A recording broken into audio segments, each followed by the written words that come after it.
to this special episode of the Student Outcomes Podcast. I'm your host, Sarah, co-founder and research director at Cosmos. So if you're a regular listener, you'll notice that this episode is a little bit different. So usually we do interview the guests, but today we're bringing you something unique. And that's a powerful and brilliant talk from Damien Page. He's the Vice-Chancellor at Buckinghamshire New University. And Damien has been at the forefront of conversations around equity in education for some time now.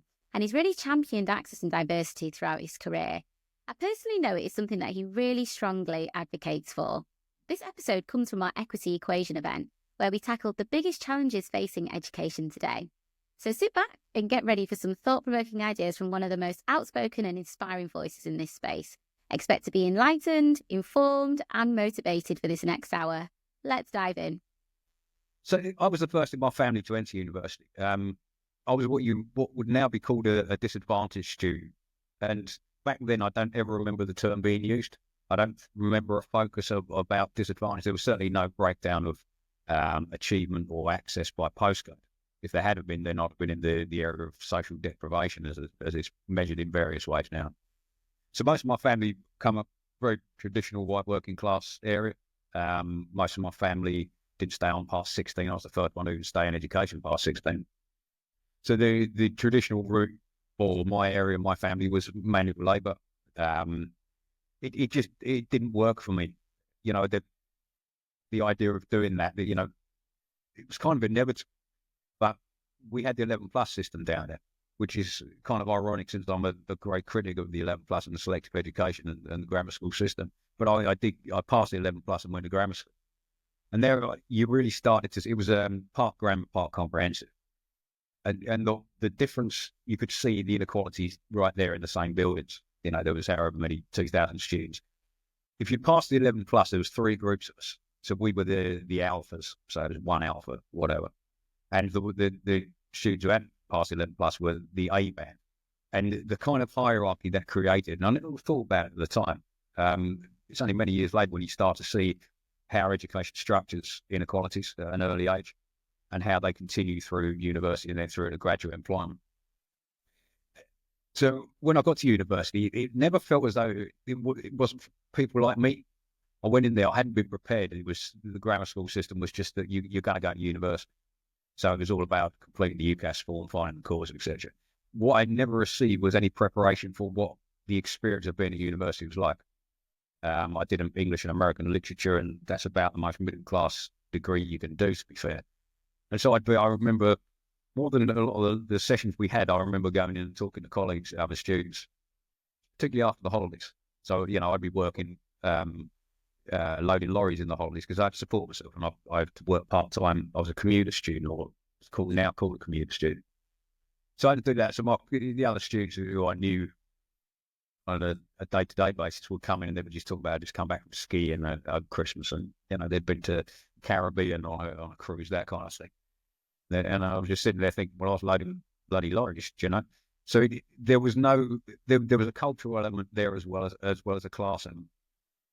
I only went to the library 3 times in 3 years, which again is a deep irony considering how I promote libraries and I'm passionate about libraries. So that entire journey, I liked the learning, I liked the some of the sessions, but I never fully engaged. I hadn't been prepared to fully engage. And there was no careers sessions that I remember. You know, I didn't know what the hell to do. I got my degree, and partly I went to university because I didn't want to go into manual labour. So I didn't know what to do as I came out.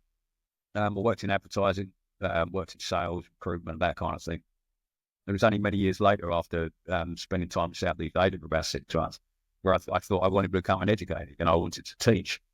Primary school, there was no way I was doing that. That's hard work, you know, dealing with a class of 30 young children and that. Secondary, similarly. So I saw an advert for teaching in FE, teaching post 16. It said, you know, you can go work in prisons, work in FE colleges, adult education, and that really grabbed me. So I worked in Lewisham College for 6 years. And Lewisham College is a tough place. I mean, it was an outstanding college in Ofsted terms. It was outstanding in many of the things we did. We had a superb leader, principal there, called Ruth Silver, who was passionate about the potential of FE to change people's lives. And it was infectious. You know, working in that kind of place, it was just completely infectious. What although I'd had some idea of the inequalities within the education system, it wasn't until I started working there that they really became apparent.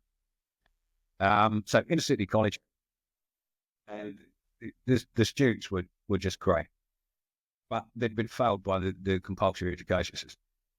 Many of our students had come in, they'd under-attained, they'd had really poor experiences. There were a lot of students who'd been excluded or suspended from secondary school, and they came with a lack of engagement or a lack of understanding on how to engage properly with education and what the education system actually could do. We had a lot of students who would turn up late for classes because they'd been stopped and searched for the third time that week. We had students who had to work nights in factories, and so they came completely exhausted, still wanted to learn. They still wanted to transform their lives. We had students who were carers, even young people caring for elderly parents or sick relatives. We had a lot of lone parents. Students who are very similar to the kind of students who come to our university, the BNU, and to other widening participation universities. And these students were bright. You know, they were talented. They had real potential. But most importantly, they saw education a way to transform their lives and the lives of their families. And they really understood more than I ever did when I was in education, that education is about generation transformation. It's about not just the change that they could make in their lives, but their children's lives and the lives of their grandchildren. These teenagers had much more of an understanding than I did. And they understood inequalities in education far more than I ever did. So that was an education for me in itself. You know, you started seeing how the compulsory education system was so deeply entrenched with inequalities, and then that just played out. Although I stayed in touch with a lot of them, they went off to university. And that was instructive in different ways. Some went to high tariff universities, and they experienced an alienation that they just weren't prepared.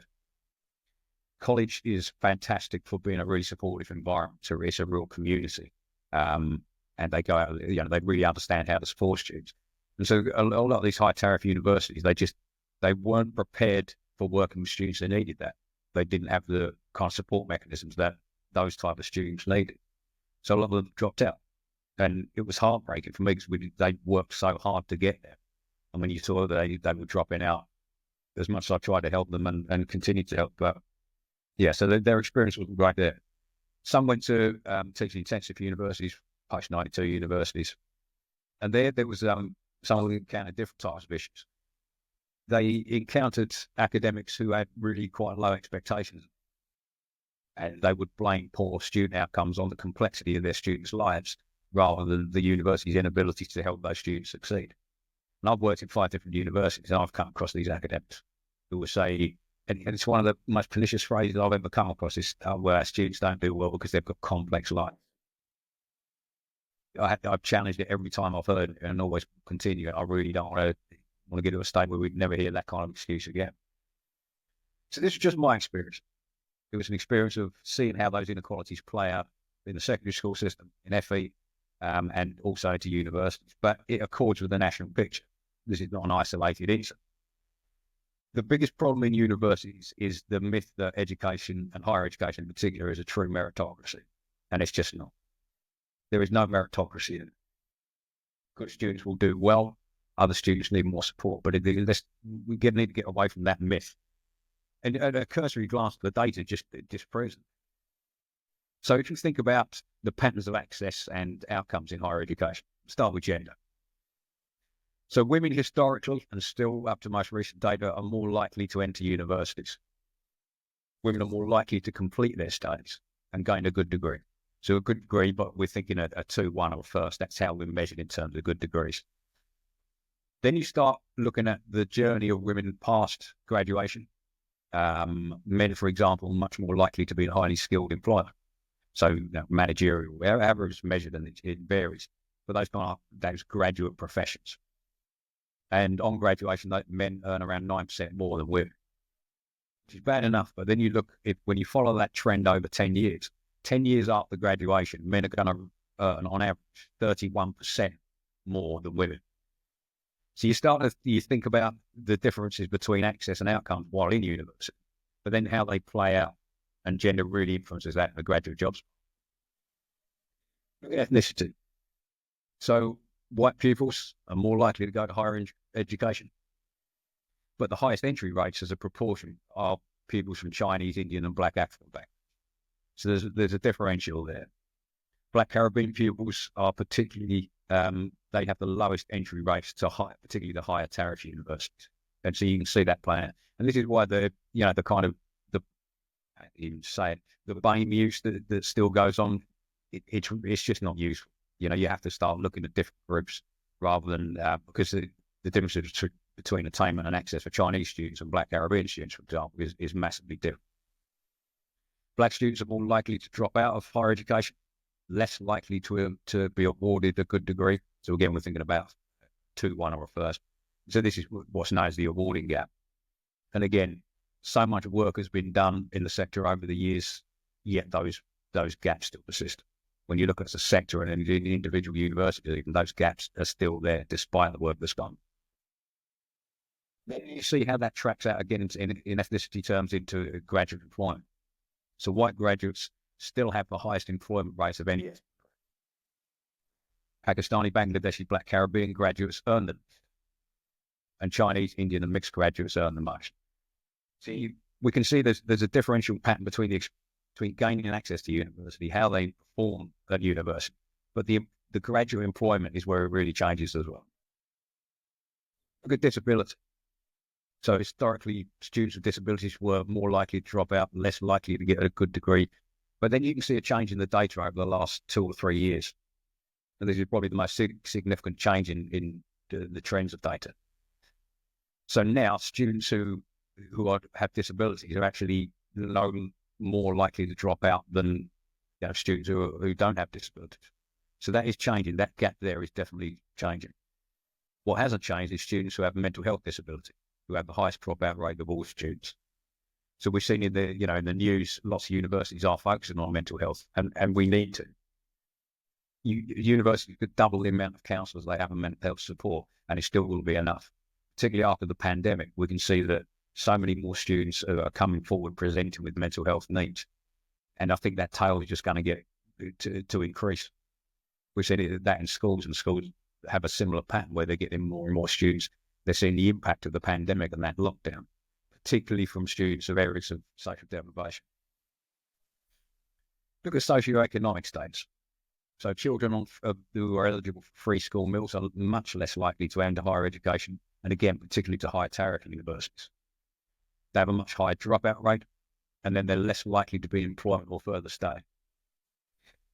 Track that again through to graduate employment.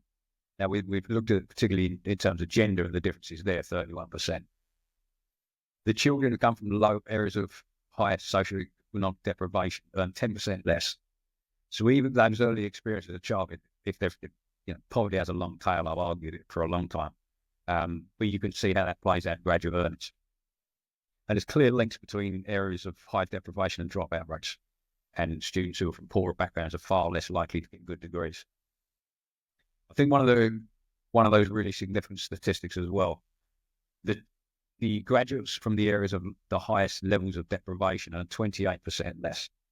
So again, universities are held to account for the graduate earnings. The amount of our students who go out there and earn above 45 grand is usually pegged at. But you can see the impact of early childhood poverty on graduate outcomes. So while educations can do many things, while FE colleges can do many things in the schools, the impact of childhood poverty is never eliminated. We need to also think about data intersectioning. So white males eligible for free school meals are less likely than any other intersection to enter university. You'll have seen over the last 15 years or so the emphasis on white working class boys and their achievement in education system. And partly you can think, well, if you look at the last government, there was a political point to that. There's never been much interest in white working class until it was part of culture, and it was to argue that the white population was getting left behind. So again, you can start to see that playing out in the data. Dropout rates are higher in minority ethnic groups than for white students, and that doesn't change by deprivation. So if you track that in the data, regardless of levels of poverty, regardless of levels of deprivation, there are higher dropout rates for minority ethnic students than for white students. Males from minority ethnic groups with the same prior attainment also have lower earnings than white males, even after you control for other characteristics. and I love this in the government report under the previous government. They said there were those differences in graduate earnings based on ethnicity were down to unexplained differences. Actually, just an interesting turn of phrase, really, about unexplained differences rather than thinking about what the actual cause might be. So you can see that there are massive differences in the patterns of access and outcomes in higher education. What we also need to bear in mind is the graduate jobs market. We can't underplay the impact and the discrimination is inherent in the graduate jobs. When you look, if you're disabled, if you're a mature student, if you're a poor student, if you're female, if you're from a minority ethnic group, you are less likely to get a graduate job. Now, if you look at the way the universities are helped to account for that, you've got to ask yourself, well, what can universities do about it? If we have a graduate jobs market that creates these barriers that is inherently discriminatory, we have to think we can actually do as a university, but we also have to point out that this is not university responsibility solely. We can't change the graduate jobs, and you have to see that the impact of childhood poverty plays an impact all the way through into after graduation. So we think about the barriers. So there's the prior attainment of students, and if you can track the difference between students who did A levels, for example, and the students who did B Tech, there are differences there. Students who study A levels are encouraged to take A levels, and I think the word encouraged has to be in inverted commas. They're less likely to drop out and more likely to get a good job. But we have to think carefully about the attainment and how we take T levels. T levels was a great example. So T levels was an attempt to bring parity between vocational education and academic qualifications.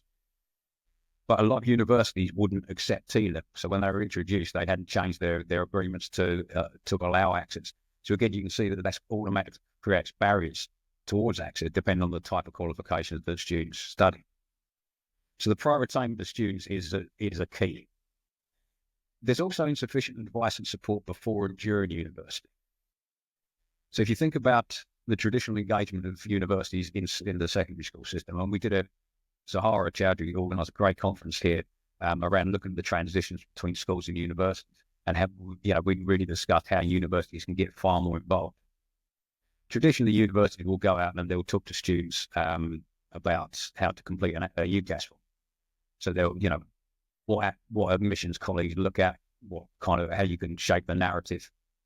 But it has to be more than that. There are very few universities, and we do well here actually. We actually talk about the experience of university. So what it's like when you move from highly supportive environment to an environment that requires more independence, for example, not just in learning, but in terms of how you access the learning as well. So universities have to do far more. We have to go out there and we have to work with these students about the realities of coming into a lecture theatre, for example. And I distinctly remember the first time I went on a lecture theatre, and it was just a completely different experience. 200 students in there. It was a different type of learning. So we gone from where you have regular engagement and through our teaching session with the member of staff to a lecture environment. We don't really prepare students. We don't prepare students for how to engage with libraries. We don't prepare students for how to engage with the wider opportunities within university, that university life, the university experience. So we have to be far more active about how we do that. Then there's the kind of advice and support during university. Now, again, some universities do this really well. Some universities have great guidance. We've got really good student services here who provide support and guidance all the way through. We engage students right from the moment of entry, and we support them all the way through. Other universities don't do that. They prefer to their students to navigate pretty much independent. There are the financial concerns. Now, this is a massive barrier. There still isn't great understanding about how students' loans work and student fees. So this week, you'll have seen that last week, the government's going to put up fees. Now, that's not going to increase, higher education is still free at point of entry, same as the NHS, but it will add to the loan.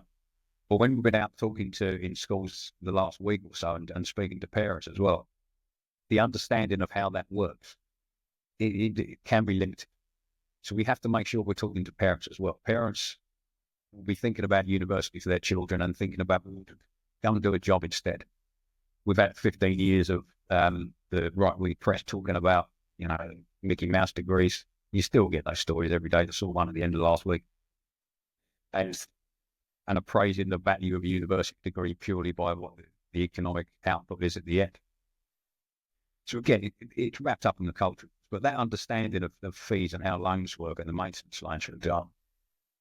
We have to work with parents as well as the young people who are applying to us for university. Next thing is the cost of living.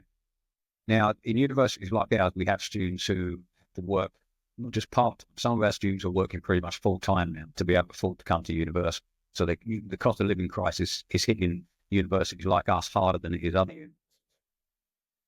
So we have to be able to work with students to understand that, to budget, to access part-time work, to act as a site with our community to provide these opportunities. If students have to think about whether to eat or pay for the bus fare to come into university, then we have to really take that into account and support. One of the other barriers around outcomes in terms of the university as a sector is in terms of sexual and racial harassment. It's in the Office of Students now really putting emphasis on sexual harassment on campus. And again, it's overdue. There are issues because they're large organisations. There's sexual harassment in every large organisation. Universities are no different. So we need to really take a zero tolerance approach to that. And in terms of racial harassment, although interestingly, racial harassment has not had the same emphasis. Mental health issues I've talked about, they are increasing, and universities are struggling to keep up with demand. I'll talk about some of the approach we take here, which is really good. There's a lack of representation in staff and sector. My favourite word, actually it's my least favourite statistic about universities. There's about 25,000 professors in UK higher education. There's 160 black professors. Now, I'll go back to the myth of meritocracy, and I was talking about this at a conference yesterday. When you see those stark disparities, those stark inequalities, you have to think, well, universities, they'll talk about being inclusive. How inclusive actually are universities? The statistics speak for themselves. So if you are a truly widening participation university, there has to be a representation. And representation isn't but it's a start. You have to start increasing the representation of your staff, and that's at senior levels as well. So I'm not just saying in terms of teachers. There are barriers around teaching staff and coursework. If you have an A-level student coming in, particularly after they got rid of coursework, and they'll be very used to exams, for example, a different type of revision, a different type of learn. And if your curriculum as a university and your assessment methods accord more with that than they do for BTEC, for example, which does rely on projects, you're automatically creating barriers there. You're automatically doing a disservice to students who come from, who've done BTECs or coursework-based, or Access. Access is another really good example. So you have to think about the teaching styles and coursework. And I'm not just talking about decolonising the curriculum. It has to be an inclusive curriculum. And finally, I'll come back to this point, which I just can't emphasise enough. There is discrimination in the graduate jobs. There just is. If you look at graduate schemes of the largest companies, there is a disproportionate amount of white middle-class male students or graduates. There just is. So we have to think about how we navigate them. So we get on to what universities should be doing. If you're finding this conversation valuable and want more insights just like this, be sure to subscribe to our Educator newsletter. And it's where we share practical tools, interviews with sector leaders, and deep dives into the pressing issues facing and shaping education today. So it's completely free and it's designed for educators like you who want to make that real impact. You can find the link to sign up in the show notes or head over to cosmosltd.uk. And that's Cosmos, COSMOS Ltd.uk. And if you head over there, you can fill in the pop-up box for the newsletter. Don't miss out. We have to start engaging with children and families much earlier.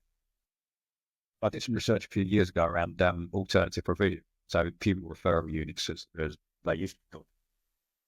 And these people it was the best examples of family engagement I've ever seen. They didn't just monitor attendance. They didn't, like my daughter's school, if she's late for a registering, I'll get an email. AP work goes far beyond that. They properly understand how to engage with families. But it's not just about in terms of re-engaging the children and getting parents involved. It's about getting them involved in the learning experience. So as university, we have to be, we go out to secondary schools and we talk to 14, 15, 16-year-olds because they're about to come to university. They're the ones we're trying to attract as a university. If we're really going to take widening participation seriously, we have to be out in primary schools. We have to present universities to parents and to really young children as a legitimate destination, particularly in areas where there's a lack of participation in universities. We have to be going out there and saying, this is a destination for your child.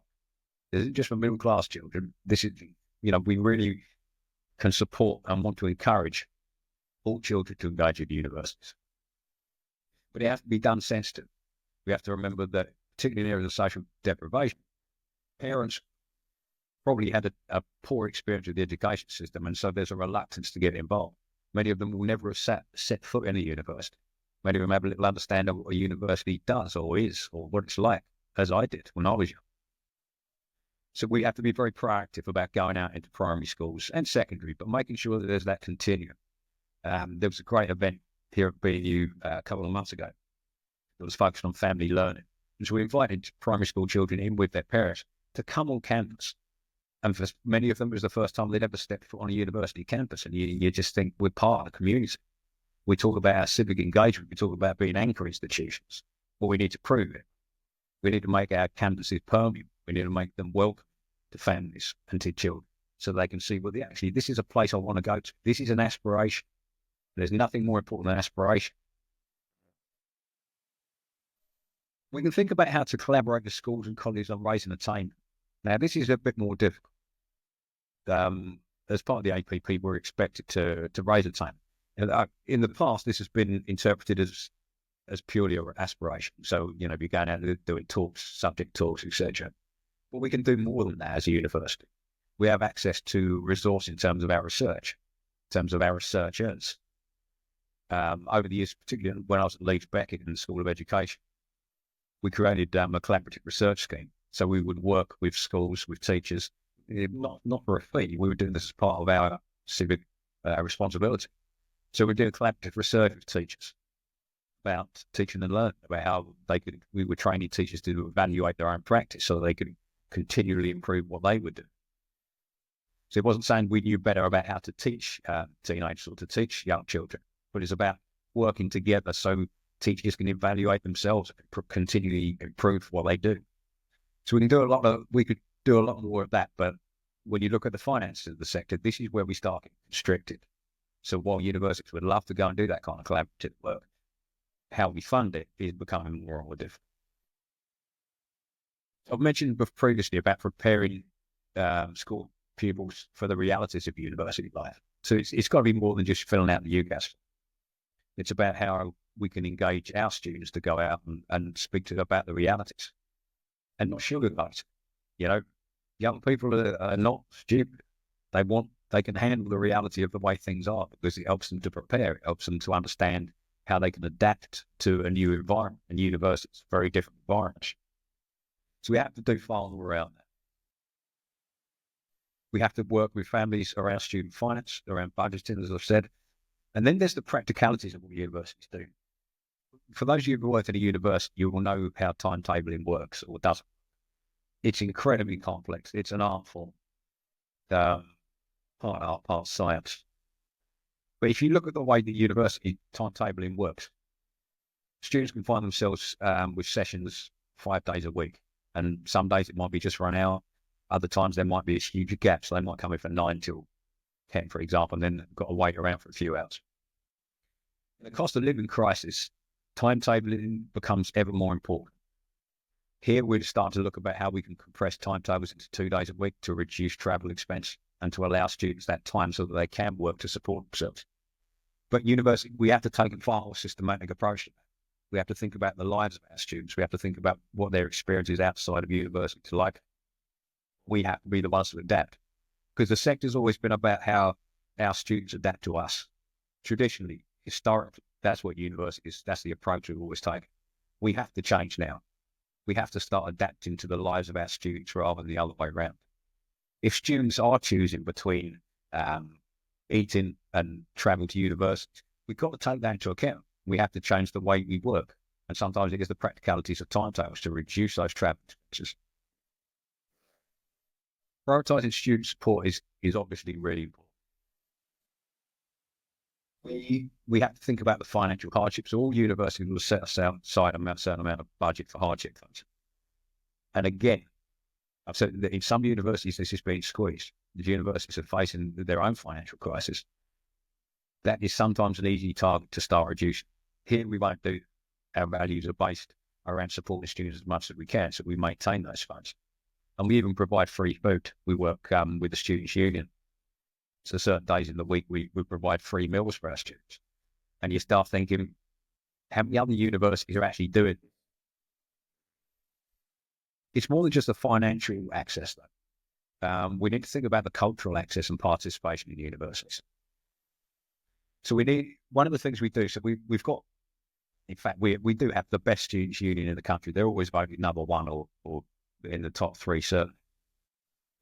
So we've maintained our fund in the Students' Union, and they provide a scheme called the Big Deal with us.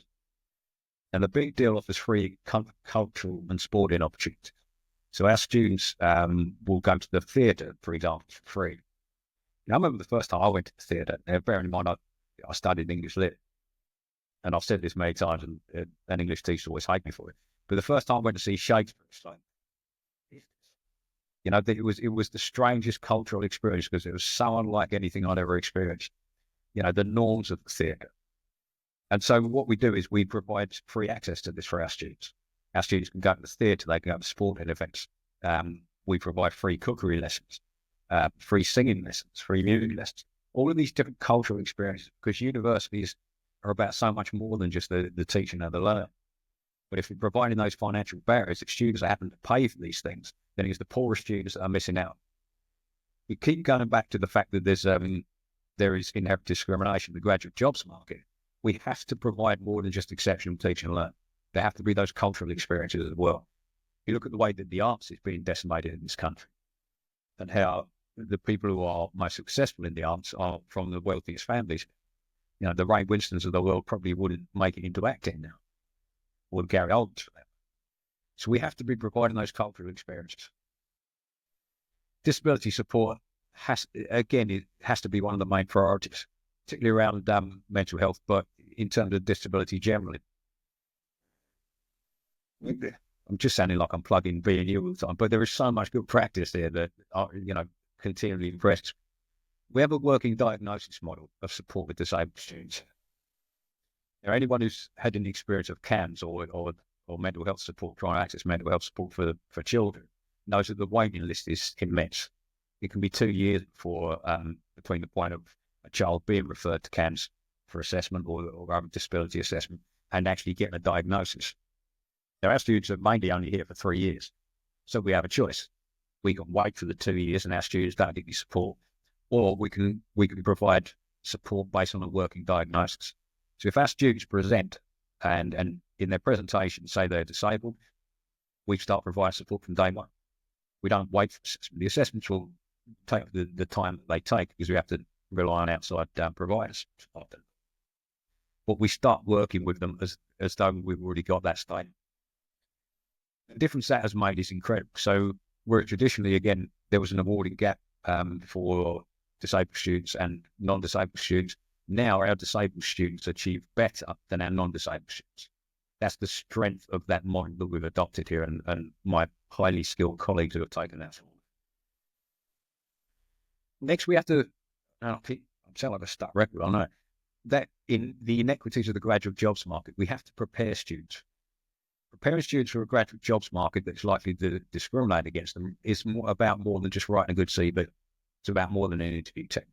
We have to make sure our students understand that and how they can navigate those systems and prepare them for the kind of rejections that are more likely to come if you're from a poorer background. So we have to be inclusive about how we approach careers. Now, again, we're doing it well. If universities are measured by high earnings, then against the odds kind of, a university like us, half of our students are mature, a large portion of them from areas of social deprivation. Yeah, our graduates are in the top 10% of earners in the country, and that's against the other 130 universities. So the way we prepare students for that graduate market, we give them detailed advice and detailed guidance about the kind of careers that will support, that will offer them the opportunities they've come here to get. That's what we do, really.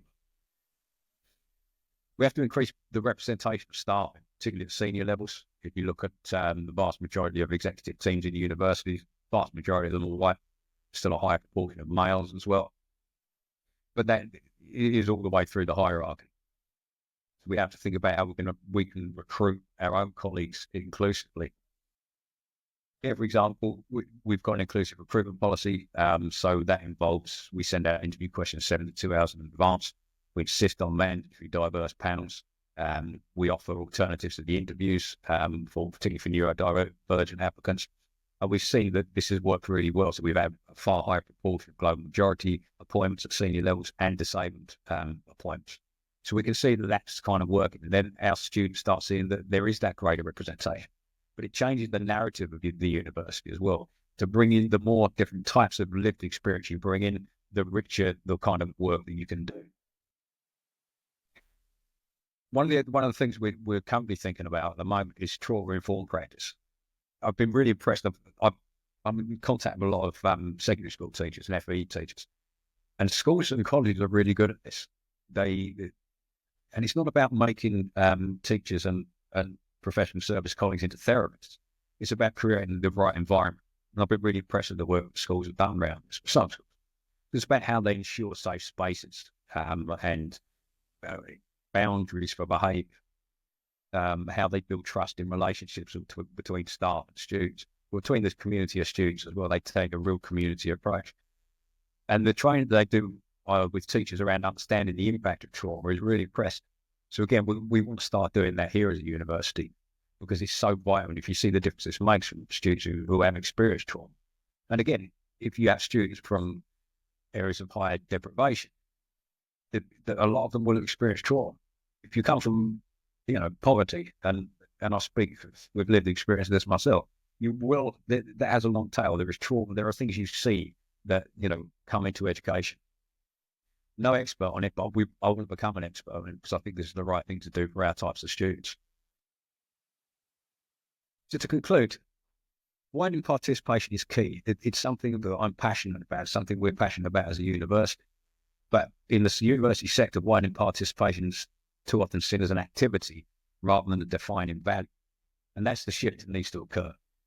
That's the shift as a sector where we need to get widening participation as our defining value. And it's what it is for me, it's what it's like for us as a university. So it defines how we work, it defines how we teach, it defines how we invest, but also how we collaborate. We also need to remember that universities are part of the wider system.